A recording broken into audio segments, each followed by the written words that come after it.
31 ساڵ بەسەر ڕاپەڕینی کەرکووک دژ بە حکومڕانی ڕژێمی بەعەزدا تێدەپەڕێت کە تێیدا حزبە کوردستانیەکان بە پاڵپشتی هاوڵاتیان کەرکووکیان ئازاد کرد.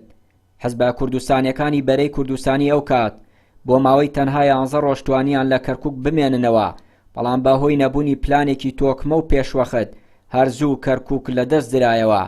بەرپرسێکی کۆمەڵ لە کەرکووک دەڵێت ئەوەی خەڵک ڕاپەڕینی لە پێناودا کرد کە ئازادی و خۆشگوزەرانی بوو پێچەوانە بووەوە و ئێستا خەڵک لە نەهامەتی و ناڕەحەتیدایە.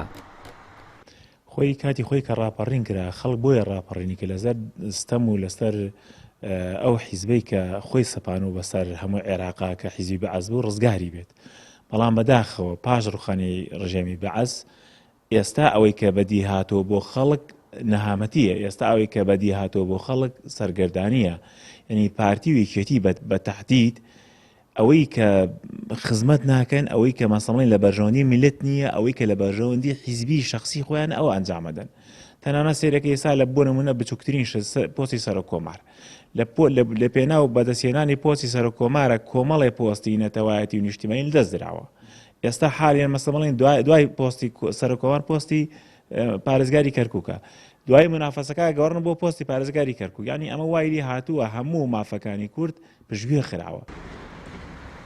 لە دوای هاتنە پێشی دوو هەلی زێڕین لە ساڵی 1991 و ساڵی 2003 کورد بە تایبەتی پارتی و یەکێتی نەیانتوانی سوود لەو هەلانە وەربگرن، بۆیە نەتوانرا ئیدارەیەکی پێویستی ئەو ناوچانە بدرێت و ڕاپەڕین لە کەرکووک سەرکەوتوو بێت.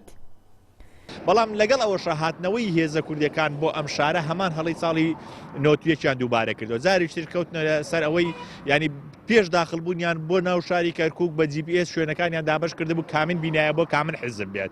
تەنانەت کێشەیەکی گەورە هەبوو بیدار لەسەر ئەوەی چۆنێتی دابشکردنی بینا حکومیەکان کە شوێنی فەرمانگە حکومیەکان بوون دابش بکەن لە نێوان حزبەکانە بیکەنە بارگای خۆیان و بیریان لەوە کردەوە چۆن مەسەڵەن بۆ منە ئەو بینایانەی حتا بینای ڕژێمی بەعەز بوون. من هەموو جارێ ئەوواڵێم دەکرا ئەوانە بکرابایە بە مەتحەف، دەکرا ئەوانە بکرابێ بە قوتابخانە و بە پەیمانگە بۆی خەڵک سوودی لێ ببینرابایە. بەڵام ئێمە بە پێچەوانەوە حزبەکانمان هاتن، حزب بە تایبەتی پارتی و یەکێتی هاتن دەستیان کرد بە دزیکردن زارێشتر لەم شارە.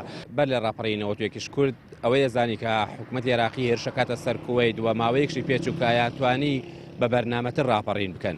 دوای ئەوەی کە ڕاپەڕی نەکرێ و کەرکووکشێکێکی وێ لەو شارانە ئازادەکرێ، ئەو کاتە بەرەی کوردستانی لە بەرەوەی خاوەن هێزێکی یەکگرتوو نەبووە، خاوەن ناوەندێکی بڕیاری یەکگرتوو نەبووە و هێزی جۆرا و جۆری هەبووە.